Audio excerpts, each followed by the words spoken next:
Hi, I'm Randy Crowniver, and I want to welcome you back to another episode of Life Matters. Thanks for taking your time. This week we're going to finish the series on parenting, at least this time around. There's more that I could say about parenting than I can put into these few sessions, but these are some of the basics, and today I want to talk with you about the fourth basic. I've already talked to you about the importance of you in your in your child's life. I've talked to you about emotions and how managing emotions both for you and for your child are important, and how you can do that. I've talked with you about the different types of relationships you can have with your child, and how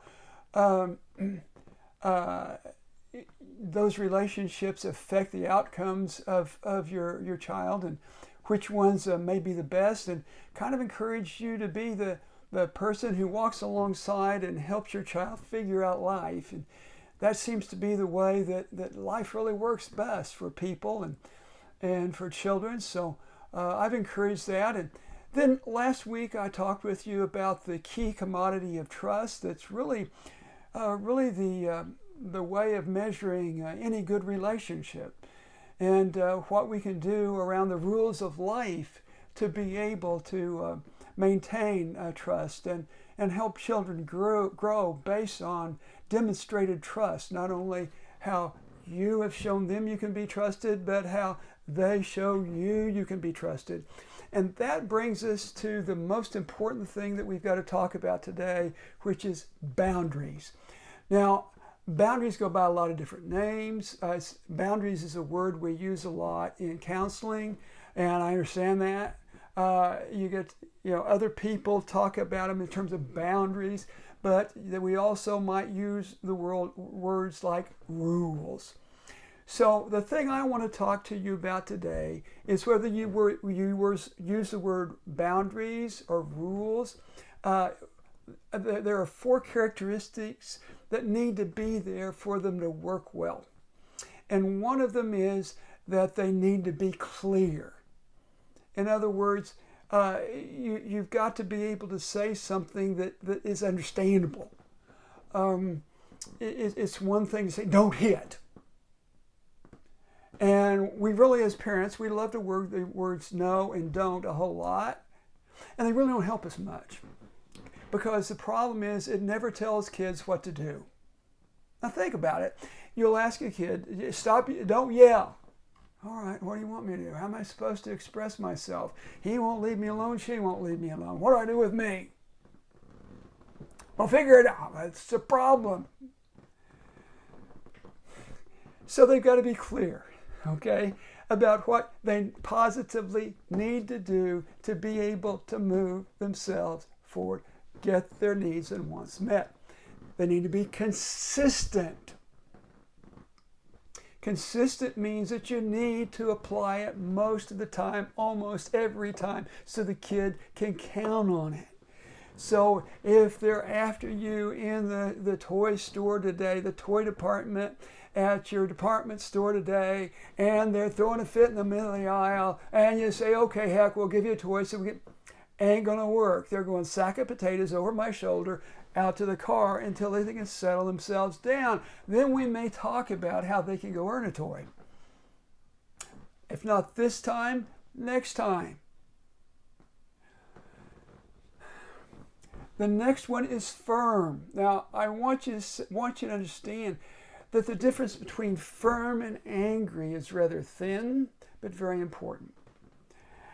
Angry may mean that you've raised your voice and your emotions have gotten out of control and they're controlling your thinking.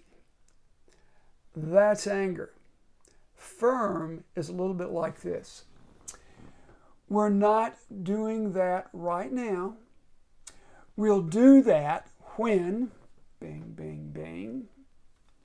And if you need to talk more about it, I'll be glad to do it without yelling, screaming, or making accusations and throwing a fit.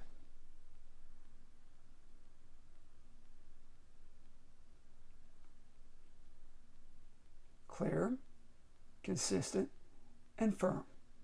We let them know what the boundary is and how it's going to be applied. And the last one is most important. It's fair. Now, fair is flexible. I mean, it really is. What's fair at 3 years old is not going to work at 13. And it's definitely not going to work at 17. Okay? For the most part, fair is flexible because fair is based on the capacity of the child to be able to do what you're asking the child to do.